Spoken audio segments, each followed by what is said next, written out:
Kepada Tuhan saya bersyukur dan juga kepada gembala setempat serta seluruh staf pelayan yang masih mempercayakan saya untuk bisa menyampaikan kebenaran firman Tuhan. Saya ingat beberapa waktu lalu saya pernah katakan di sini bahwa yang selalu ada di hati saya begini. Ini untuk saya dengan Tuhan. Tuhan jadikan aku berkat.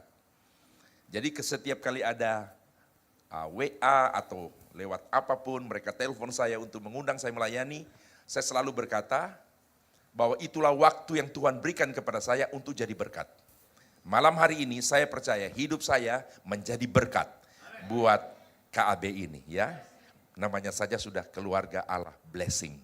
Puji Tuhan. Nah, saya bersyukur juga karena khotbah saya malam hari ini sudah ada konfirmasi dari sorga. Jadi sudah terkonfirmasi dari sorga lewat worship leader kita tadi. Lagu pertama tadi, nyanyikan lagu apa? Lebih baik satu hari di pelataranmu. Begitu ya. Jadi khotbah saya bicara tentang rumah Tuhan. Tentang ibadah. Oke, tidak berlama-lama. Tema khotbah saya malam hari ini, cinta akan rumah Tuhan. Itu tema kita ya. Cinta akan rumah Tuhan. Kita akan baca dulu dalam Mazmur 69 ayat yang ke-10 bagian A. Kemudian Mazmur 84 ayat 3 bagian A juga. Nah, ini bagian-bagian ya. Mari, Mazmur 69 ayat 10A. Kalau tidak keberatan kita bangkit berdiri untuk 2 ayat ini saja. Oke, sudah? 2, 3. Sebab cinta untuk rumahmu menghanguskan aku, dan kata-kata yang mencela engkau telah menimpa aku. Mazmur 84. Sebetulnya cuma A yang tadi ya, sorry kita sudah lanjut sampai selesai. Sekarang 84 ayat 3 dari Mazmur, bagian A juga. 2, 3. Jiwaku hancur karena merindukanmu, merindukan pelataran-pelataran Tuhan.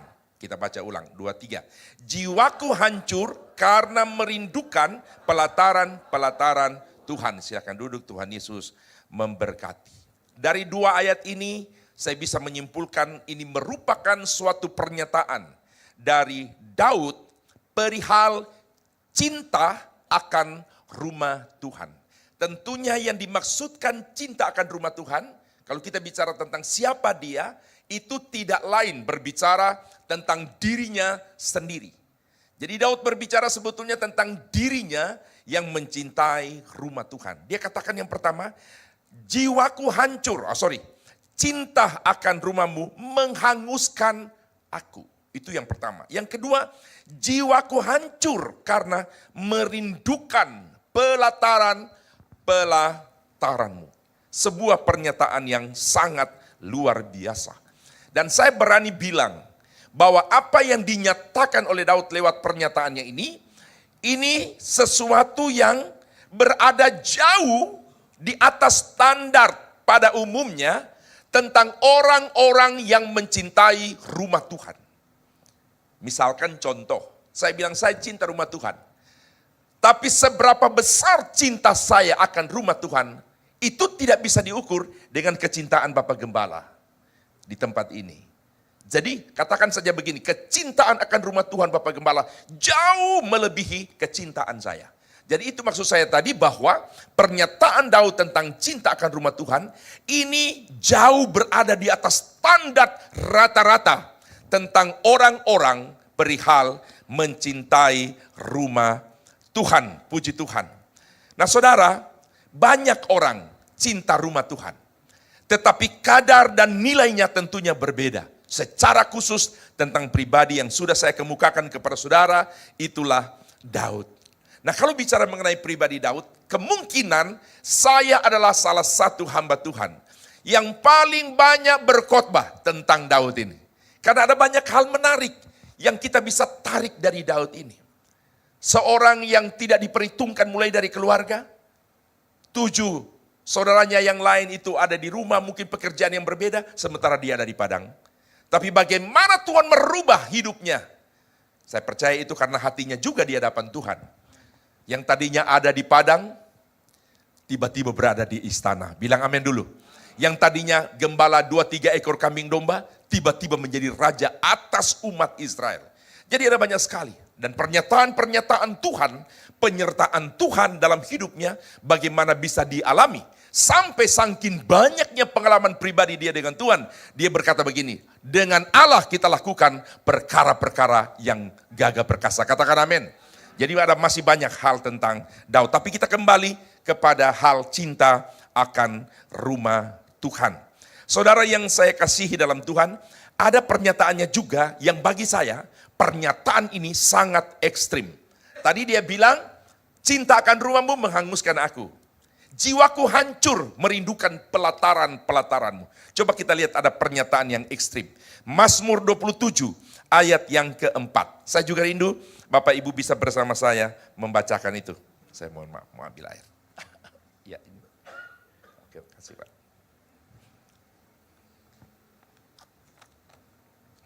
Kita baca Mazmur 27 ayat yang keempat. 2, 3.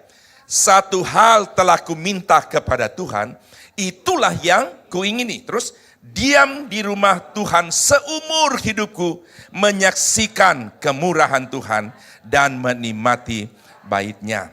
Saudara, perhatikan dikatakan di sini, yang kuminta kepada Tuhan itulah yang kuingini, diam di rumah Tuhan seumur hidupku. Saudara, makna yang terkandung dalam pernyataan ini juga sangat dalam. Saya katakan tadi saya pakai kata ekstrim. Apa yang dimaksudkan dalam kalimat? Dalam bahasa sehari-hari yang boleh saya katakan kepada saudara, Daud seakan menyatakan, dia mau hari-hari hidupnya selalu ada dengan Tuhan. Bilang amin. Itu maknanya. Diam di rumah Tuhan seumur hidup. Dia mau menghabiskan waktunya bersama dengan Tuhan. Coba bilang ekstrim. Tapi lebih ekstrim lagi. Masih ada lebih ekstrim. Tadi kan ekstrim. Sekarang lebih ekstrim. Mazmur 84. Mari kita baca lagi. Saya ingin kita semua membacanya. Ayat 11. Tadi ekstrim, sekarang lebih ekstrim lagi. Makanya menarik sekali saya bagi pribadi yang satu ini. Puji Tuhan. Ya. 2, 3. Sebab lebih baik satu hari di pelataranmu daripada 1000 hari di tempat lain. Lebih baik berdiri di ambang pintu rumah Allahku daripada diam di kemah-kemah orang fasik. Tadi dia bilang tinggal di rumah Tuhan seumur hidup. Dia bilang di sini apa? Satu hari lebih baik di pelataran, di tempat parkir itu. Belum masuk, tadi di dalam, sekarang dia bicara yang ada di luar, coba. Satu hari di pelataran Tuhan lebih baik ya daripada di tempat lain, 1000 hari di tempat lain. Berdiri di ambang pintu, tadi kan di tempat parkir. Sekarang sudah depan pintu itu. Belum masuk. Dikatakan di sana apa? Daripada diam di kemah-kemah orang fasik. Saudara, rasanya tidak ada tempat yang lebih bernilai dan lebih bermakna dalam hidup Daud selain daripada rumah Tuhan. Coba bilang lebih ekstrim lagi. Bilang yang tadi ekstrim. Bilang yang ini lebih ekstrim lagi. Oke. Saudara, dia bilang dia mau tinggal dalam rumah Tuhan seumur hidup. Kalau kita bicara mengenai waktu yang diberikan oleh Daud. Sementara di sisi yang lain, sebetulnya Daud punya tugas-tugas yang harus dia buat. Ada prioritas-prioritas hidup. Yang mau tidak mau dia harus kerjakan. Tetapi tentunya ini tidak meniadakan tanggung jawab kita di sisi yang lain. Tapi ini sebuah pernyataan yang ada di dalam hati. Betapa Daud cinta dan mengasihi Tuhan. Bilang amin. Orang yang cinta Tuhan, mengasihi Tuhan, pasti akan selalu rindu akan rumah Tuhan. Makanya dari mimbar ini di awal khotbah saya motivasi saudara. Jangan pernah menyia-nyiakan waktu-waktu ibadah. Karena ada waktunya di mana tidak bisa lagi kita akan melakukan hal itu. Kita baru saja beberapa waktu lalu di masa COVID. Tempat yang indah semacam ini. Dengan alat peredam semacam ini. Sehingga suara saya tidak mantulkan indah. Tapi waktu kita masuk di 2,5 tahunan itu. Orang ingin datang beribadah. Tidak bisa. Pemerintah bukan melarang beribadah. Tetapi sebagai langkah antisipasi terjadinya penularan virus dari satu orang kepada orang yang lain. Sehingga kita tidak punya waktu untuk datang. Maka live streaming lah yang berlaku pada waktu itu. Makanya saya motivasi sekali lagi, mumpung kata orang di sini. Tuhan masih berikan kita waktu bebas untuk beribadah. Kita mau pakai itu untuk beribadah. Katakan amin. Coba bilang, aku cinta akan rumah Tuhan. Oke. Nah saudara, kemudian kita lihat lagi. Ada pernyataan perihal apa yang dia buat. Jadi yang dimaksudkan diam dalam rumah Tuhan, tidak cuma duduk saja. Hanya diam saja. Itu kalau dalam bahasa Yunani, Ibrani, datang diam itu hanya disebut dengan kata lungguto. Ngerti? Lungguto. Nah, gitu. Ini kalau saya khotbah di Papua, mereka tidak tahu bahasa Jawa. Mereka tulis pasti, khususnya pendeta. Diam dalam rumah Tuhan, bahasa Ibrani lungguto. Tidak dalam arti kita hanya datang, duduk, diam. No. Tapi apa yang dikerjakan di sana? Mazmur 63, ayat yang kelima. Kita baca lagi. Mazmur 63, ayat yang kelima. Ya. Saya berusaha, waktu saya hanya 30 menit. Ya, saya berusaha ya. Di luar usaha saya tidak tahu. Mazmur 63, 5, 2, 3. Demikianlah aku mau memuji engkau seumur hidupku dan menaikkan tanganku demi apa lagi ini? Kalau tadi mau tinggal dalam rumah Tuhan seumur hidup, aku mau memuji engkau seumur hidup. Kita bukan hanya datang untuk store wajah, tunjukkan. Nih aku nggak nang gereja nggak enak, soalnya gembala aku ikut payohan. Nih aku nggak teko di telepon. Ya paling dae bojone iku. Dia sing nyuruh, teleponan ngono lho. Jadi aku iku yang enggak enak. Paksa. Ya doa malam Jumat iku teko aku. Makanya nek sampean delok aku ibadah iku, nek nyanyi aku kadang itu ketoke enggak respon ngono lho. Apalagi nek firmane iku suwe. Loh, iya. Jadi ya paksa aku ikut teko. Kalau ini dasar kehadiran kita di sebuah tempat ibadah, khususnya di sini, saya bisa pastikan enggak cuma 100%, 1000% engkau datang sakit, pulang sakit. Betul. Persoalan tidak akan terselesaikan kalau dasar ibadah kita seperti itu. Tapi di satu sisi lagi saya mau katakan begini. Ada lagi orang lain datang semangat. Karena dia tahu dalam firman Tuhan ada janji berkat lewat ibadah. Loh, jangan dibilang amin dulu. Maksud saya ada orang yang semangat datang ke gereja karena ngejar berkatnya itu. Kamu harus beribadah, roti, makanan, air, minuman diberkati, penyakit dilalukan. Wah, dia kejar berkat. Sekilas, kalau bilang datang ke gereja, datang kepada Tuhan, cari berkat, seperti tidak salah. Karena memang ada janji. Tapi saya mau beritahu, itu menjadi salah. Kalau yang pertama menjadi dasar kehadiran kita dalam sebuah ibadah, cari berkatnya. Makanya ada kalimat pernah berkata begini, jangan cari tangannya Tuhan, tapi carilah wajahnya Tuhan. Wajah Tuhan itu maknanya cari Tuhannya. Bukan cari tangannya, apa tangan? Identik dengan perbuatannya. Yang lagi sakit cari sembuhnya, yang lagi gagal cari suksesnya, yang belum berhasil cari keberhasilannya. Sekilas tidak salah, tapi menjadi salah ketika kita cari itunya. Yang tepat apa? Cari Tuhan yang empunya berkat. Cari Tuhan penyembuh. Cari Tuhan pembuka jalan. Menemukan Tuhan kita berarti mendapatkan semua. Jadi luruskan motivasi. Yang mungkin sudah selama ini kita datang dengan motivasi yang salah. Kita luruskan motivasi pada malam hari ini. Bisa bilang amin? Kalau Daud sampai cinta rumah Tuhan, saya percaya sebelum dia cinta rumah Tuhan, sebelum dia taat, sebelum dia setia beribadah, lebih dulu dia sudah cinta Tuhannya. Bisa bilang amin? Ya. Kalau orang sudah cinta Tuhan, seandainya pada satu waktu bersamaan ada dua pilihan, ibadah atau pergi ke tempat lain. Ayo, nang tepe yuk, be konco-konco ayo. Biasa, reunian ngono loh. Tapi aku ono ibadah loh. Halah kon iku cek ekstrim rek. Iki lo konco teko Amerika teko. Ya ayo. Enggak ono ibadah. Orang kalau sudah cinta Tuhan, dia pilih datang ibadah. Bisa bilang amin? Sungguhan. Saudara tidak akan pernah merasa rugi tidak hadir di reuni saat mana engkau pilih engkau datang. Kenapa? Karena dasarnya ada. Engkau cinta Tuhan. Maka pasti mencintai rumah Tuhan. Jadi datang di tempat ibadah itu bukan cuma diam. Makanya waktu memuji Tuhanlah dengan sungguh-sungguh. Katakan amin.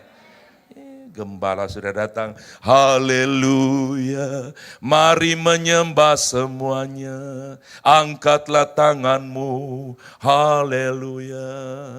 Luar biasa saudara. Biasanya gembala-gembala ya lunggu.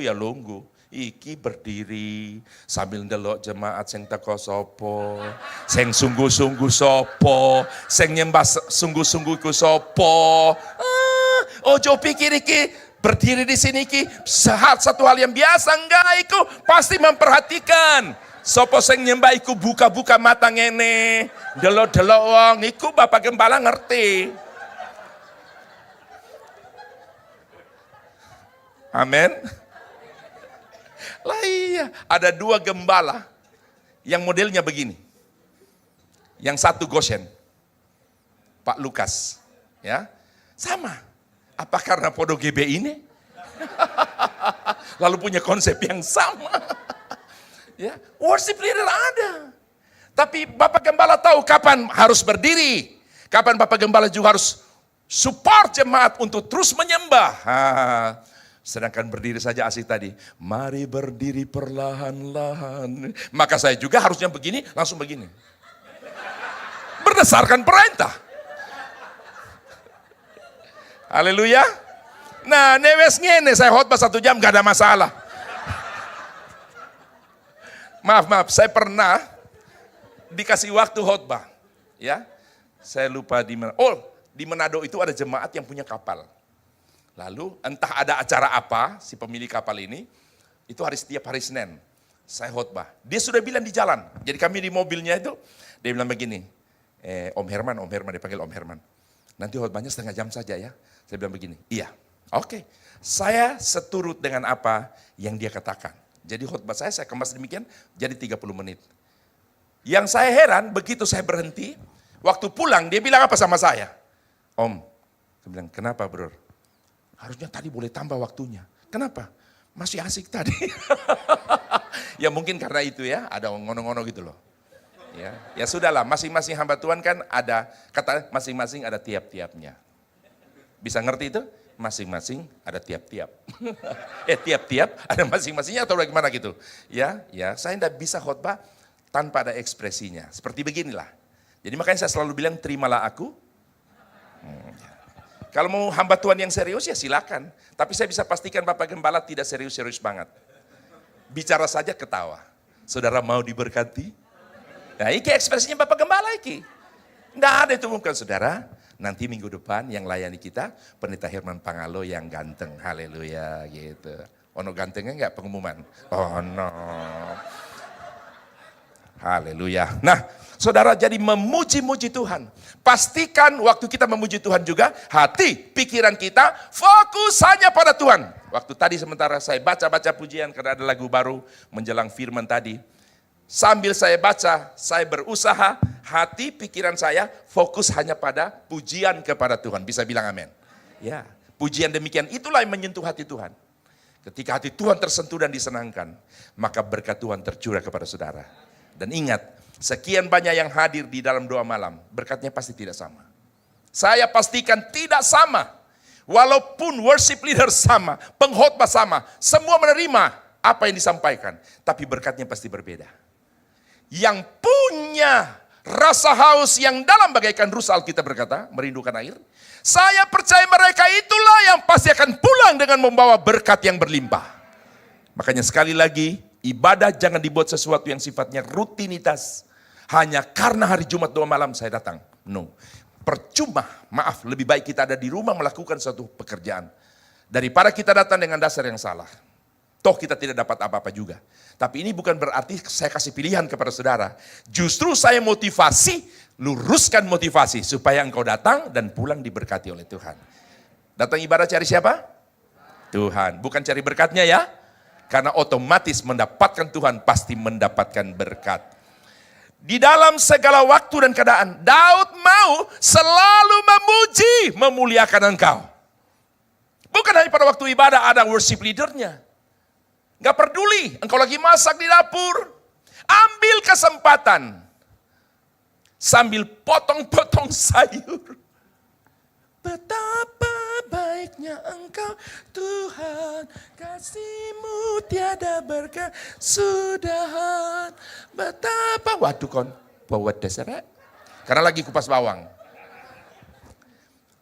Di setiap kesempatan kita pakai, kalaupun tidak bisa di mulut, di hati, bisa bilang amin? Ada yang bergumam.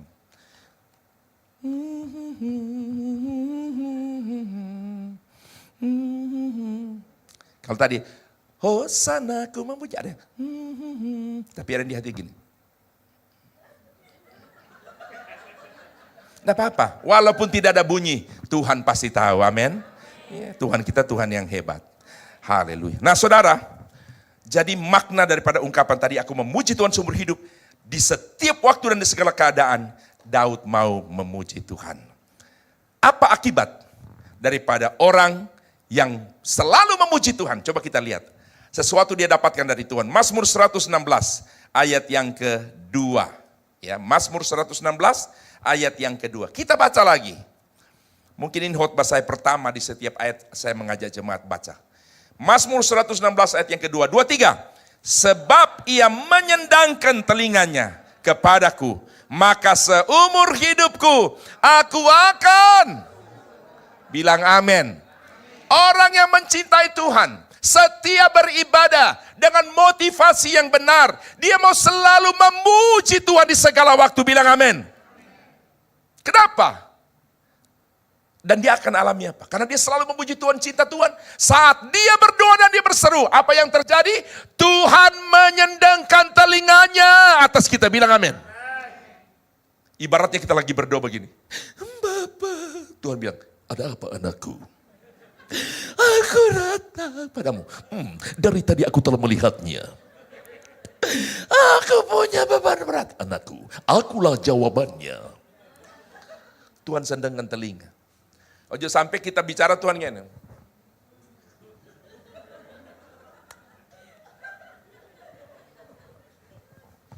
Orang yang cinta Tuhan, setia beribadah, mencari Tuhan, selalu memuji Tuhan. Saat dia berdoa, Tuhan dengar. Ada lagu apa? Saat Tuhan dengar. Ada toh? Percaya waktu engkau berdoa Tuhan dengar? Coba nanti pulang malam, engkau praktekkan. Jadi betul-betul saat engkau berdoa, mau di gereja, mau di rumah, pusatkan hati pikiran hanya kepada Tuhan. Bisa bilang amin? Lalu taruh keyakinan, aku percaya ketika aku belajar hidup, beribadah dengan cara yang Tuhan mau. Saya yakin di setiap kali aku berseru, Tuhan menyendangkan telinga kepadaku. Jadi kita punya bayangan waktu kita berdoa. Itu tadi ibu-ibu yang berdoa. Sekarang bapak-bapak, doa. Memang gak enak, nek lanang itu gak enak. Makanya kenapa kalau tiru-tiru berdoa saya selalu pilih wanita suaranya. Karena walaupun kayak tadi itu tapi dengarnya enak. Aku datang padamu. Masih enak. Timbangan lanang. Bapak, aku datang padamu. Kan gak enak. Kerumunnya gak enak. Ya. Saya adalah bagian daripada bapak-bapak itu. Ya, puji Tuhan. Nah, saudara yang saya kasih dalam Tuhan, jadi satu keuntungan bagi kita. Makanya saya tergerak membawakan firman Allah tentang beribadah yaitu. Kenapa? Karena terlalu banyak. Kalau mau istilahnya apa? Mau bikin satu riset antara doa-doa yang dinaikkan di satu komunitas jemaat, katakan. Coba cari, apakah lebih banyak doa yang dijawab atau tidak? Saya berani bilang, lebih banyak yang belum dijawab. Bukan tidak, belum dijawab oleh Tuhan. Nah saya berharap lewat ibadah kita malam hari ini akan mengubah pola kekristenan kita terkait dengan ibadah, berdoa. Maka saya yakin doa yang belum terjawab, segera akan terjawab oleh Tuhan. Betul ini, percaya saya. Karena terlalu banyak contoh dalam Alkitab. Saudara, berdoa dan jawaban adalah dua hal yang terkait erat. Tidak bisa dipisahkan. Saya ulang, berdoa dan jawaban. Tentunya dari Tuhan. Dua hal terkait erat yang tidak bisa dipisahkan. Artinya apa? Orang yang berdoa, mereka itulah yang mendapatkan jawaban. Artinya juga orang yang tidak berdoa, tidak akan mungkin dijawab oleh Tuhan. Hadirnya sebuah doa adalah alasan untuk adanya sebuah jawaban. Coba bilang, mulai malam ini, saya mau selalu berdoa.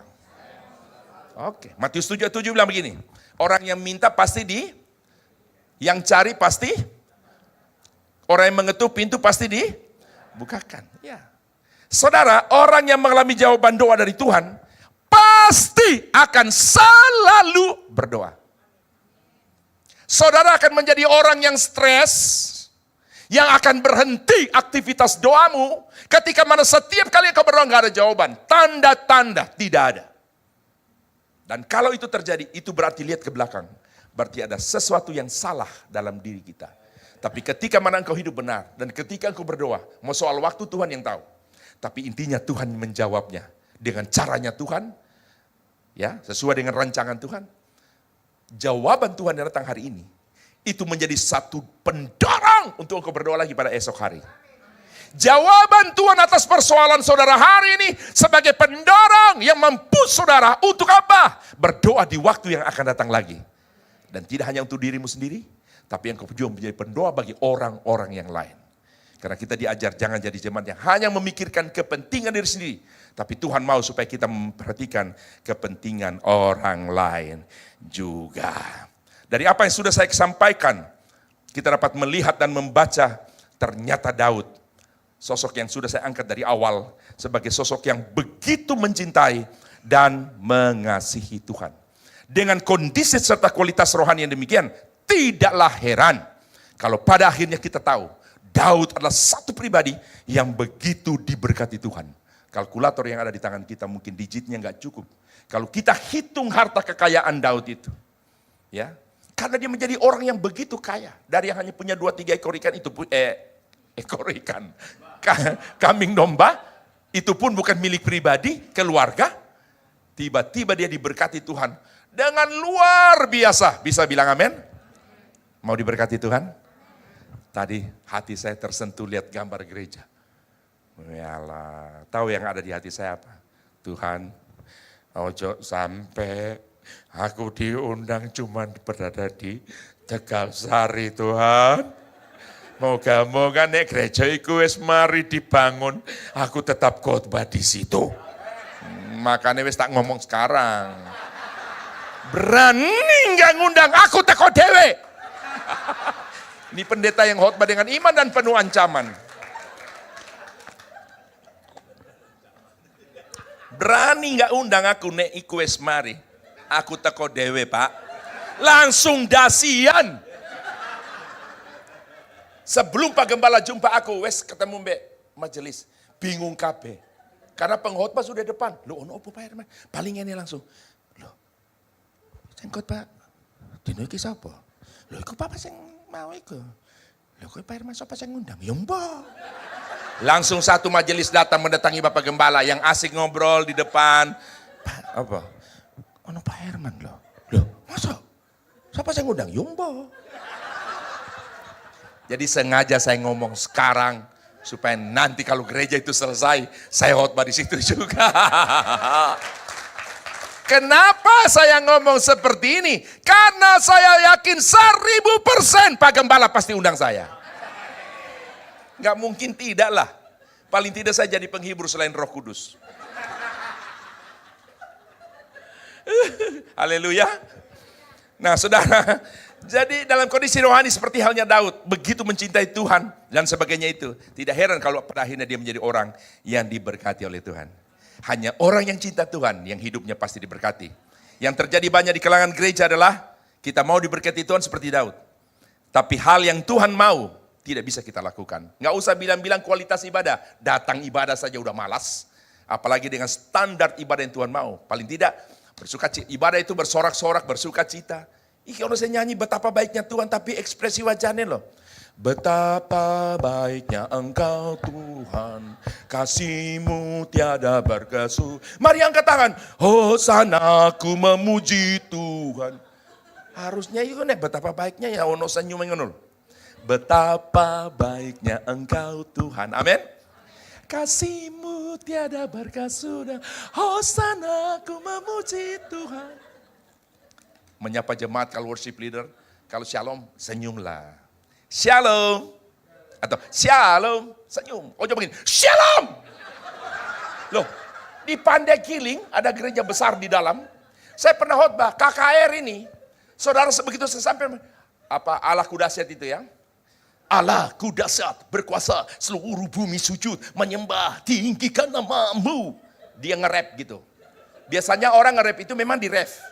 Waktu dia balik apa? Tidak baiknya. Biasanya kan begitu baik kan biasa gini. Dari utara ke selatan terdengar pujian bagi Allah. Waktu di ref, Allah kudasyat berkuasa seluruh bumi, enggak apa-apa. Saya heran waktu balik ke bait, tetap di nge-rap. Dari utara ke selatan terdengar pujian bagi Allah. Ternyata suaranya itu fals. Kalau dia nyanyi gaya biasa itu ketok falsnya. Nah, yang saya mau cerita bagaimana dia menyapa jemaat. Saya sudah datang. Dia menyapa jemaat. Saya tahu tujuannya menyemangati jemaat. Tapi bagaimana cara dia menyapa jemaat dengan cara shalom? Shalom! Jemaat begini, shalom. Belum cukup, dia hantam lagi, shalom! Dalam hati saya, ya ampun, wajah-wajah perang. Ya, sementara makna dari kalimat itu salam damai sejahtera. Percaya diberkati Tuhan? Mendekati akhir. Saya baca saja ya, saya tidak usah ajak saudara supaya waktu kita tidak berkepanjangan. Bahkan Daud menyatakan kegemarannya perihal ibadah. Mazmur 122 ayat 1 berkata begini, ini Daud menyatakan kegemarannya, kesukaan hobinya itu.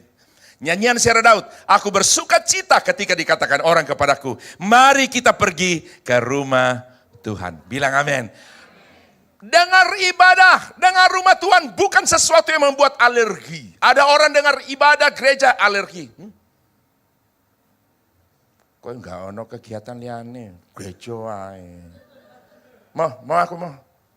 Bahkan suami istri mungkin, istrinya yang setia, Pak, dino Jumat loh, Jumat, ayo doa malam.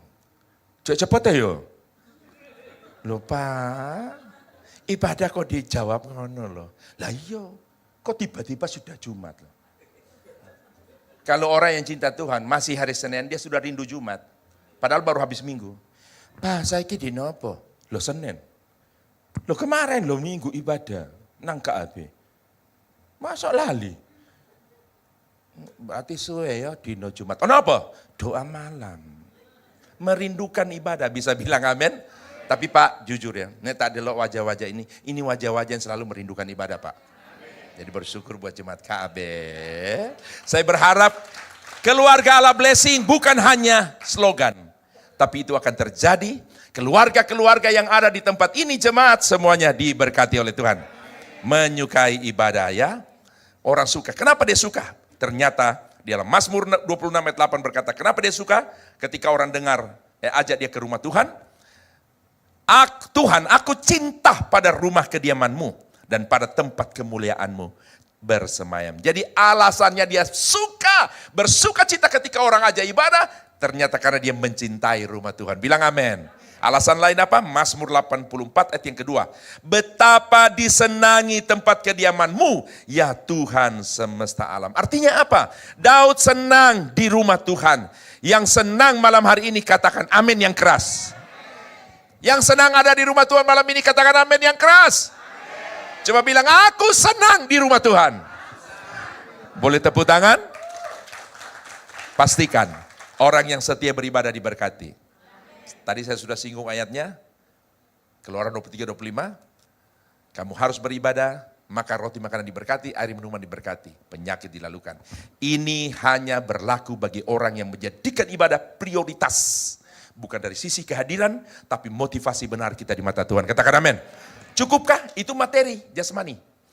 Ada satu janji Tuhan juga di dalam 1 Timotius 4, coba ayat yang ke-8. 1 Timotius 4 ayat 8. Ini ayat terakhir saya. Kita akan baca sama-sama. 2, 3. Latihan badani terbatas gunanya, tetapi ibadah berguna dalam segala hal. Karena mengandung janji, stop dulu. Jadi ibadah itu mengandung janji. Janji yang mana? 2, 3. Baik untuk hidup ini maupun untuk hidup yang, apa yang dimaksudkan di situ? Yang dimaksudkan untuk hidup ini selama kita ada di dunia. Kita diberkati, itu janji Tuhan dalam ibadah. Bilang amin. Olahraga baik, ada manfaat. Tapi dibandingkan dengan ibadah lebih bermanfaat. Itu hanya untuk fisik saja itu. Makanya ada orang tinggalkan jam ibadah, Pak, gara-gara fitness. Ada orang tinggalkan ibadah hanya gara-gara olahraga. Itu salah besar. Makanya bersyukur juga ada di KAB. Di mana gereja kita ini aliran Pantekosta karismatik yang membebaskan untuk kita berekspresi memuji Tuhan. Katakan amin. Hosana aku memuji Tuhan. Olahraga enggak ini? Hosana aku tinggikan Yesus. Hosana, sudah olahraga. Tanpa harus tinggalkan ibadah, pergi olahraga. Di ibadah kita bisa olahraga, bilang amin. Tapi memang saya harus jelas di sini. Nih aku tak berhenti ini, Pak. Nanti bisa keliru. Pak Gunawan harus memperluas ibadah. Karena apa? Mereka sambil ibadah olahraga. Hosana aku memuji Tuhan. Hosana aku tinggikan Yesus. Hosana, Hosana, Hosana. Maksudnya kita coba berekspresi dari syair lagu itu. Kiri kananku ada Tuhan. Bisa bilang, sekelilingku ada Tuhan. Ini masih bisa, timbangan Emawiku. Apalagi senam pagi. Hosana aku memuji, seperti dulu kita. Ada senam pagi. Aduh, saya khawatir lagi sambil ibadah bawa itu. Apa ini? Besi. Oh, apa iki? Loh, Pak Herman bilang sambil ibadah olahraga, Pak. Ini harus jelas ini pemberitaannya ini. Maksud saya pergerakan tubuh ini loh, bersyukur. Ada gereja lain semakin diam, semakin hening. Toh? Kita semakin ribut, semakin asik. Itulah perbedaan. Kadang-kadang kalau kita pergi di gereja yang diam-diam, aduh gak enak banget gitu. Makanya ada satu, saya akhiri saja. Orang Batak, HKBP. Datang ke Jakarta, ikut gereja karismatik, persekutuan. Pertama, kalau pengkhotbah bilang, katakan amin. Tadinya dia kaku. Amin. Pertama, lama-lama, sudah ulang-ulang. Jemaat lain cuma, amin. Dia punya amin. Semangat Batak kan? Amin. Sudah ceritanya dia sudah disuruh masuk gereja Pantekosta, persekutuan doa yang semangatnya seperti itu. Waktu dia pulang dia lupa gereja aslinya. Pendeta memang khotbah semangat. Alkitab berkata, jika Allah di pihak kita, siapa lawan kita? Sesemangat ini pun pendetanya, jemaat pasti diam. Ini di sana. Tapi karena dia sudah dari Jakarta, tak dapat melawan kita. Dia bilang, haleluya. Dia sadar, nggak ada yang haleluya. Pendetanya pun kaget, cari. Siapa itu wongnya? Pendeta lihat, itu orangnya. Karena dia lagi begini-begini. Begitu selesai ibadah, pendeta mendatangi dia. Bang, kenapa tadi aku khotbah kau bilang haleluya? Maaf, Pak Pendeta, saya tak sengaja. Tahu kau, waktu kau teriak haleluya, buyar konsentrasiku. Memang khotbahnya jadi tidak karu-karuan itu setelah itu. Minggu depan, pendeta bilang begini, udah tolong bang, kalau minggu depan kau datang lagi, jangan kau bilang haleluya waktu ku berkhotbah ya. Dia bilang, iya Pak Pendeta, sudah minggu depan, semangat bergelora terus, khotbahnya lebih dahsyat. Pokoknya pendeta itu khotbah yang lebih semangat lagi. Dia bilang, haleluya. Sudah dah selesai haleluyanya. Haleluya. Pendeta lihat lagi dia. Pendeta bilang, bang, kan udah ku beritahu minggu lalu. Kalau ku khotbah jangan kau bilang untuk kedua kali buyar konsentrasiku. Tolong bang. Akhirnya sambil ngobrol pendeta lihat ke bawah. Kelihatan sepatunya sudah sobek Pak, terbuka seperti mulut buaya. Pendeta bikin ini sebagai objek perjanjian. Begini aja bang. Kalau minggu depan kau datang, tak kau bilang haleluya, ku belikan kau sepatu baru. Oh, dia senang sekali. Hah? Cuma tak ku bilang haleluya, aku dibeli sepatu baru. Wah, senang sekali dia. Sudah dalam minggu-minggu itu dia mengharapkan hari Minggu. Karena dia berusaha untuk tidak bilang haleluya. Khotbah berikut pendeta lebih semangat. Tidak keluar haleluya memang. Pendeta sudah bicara-bicara begitu. Allah memenuhi segala keperluan menurut kekayaan kemuliaannya. Dia bilang begini, ulang-ulang dia, diempat sama dia. Rupanya Roh Kudus bekerja terus, membakar hatinya. Yang ada di otaknya apa coba? Sepatu di otaknya. Karena dorongan Roh Kudus sudah tak tertahankan.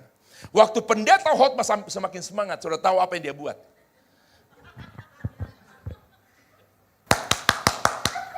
Dia sudah tidak bilang haleluya. Dia, Papa Dita. Semua orang bingung. Termasuk pendeta lebih buyar lagi. Papa Dita. Dia bilang apa? Sepatu tak sepatu. Tetap haleluya. Jadi bukan urusan sepatu. Sepatu tak sepatu. Tetap haleluya dia bilang. Saya percaya malam ini jemaat Tuhan diberkati Tuhan. Tepuk tangan bagi dia.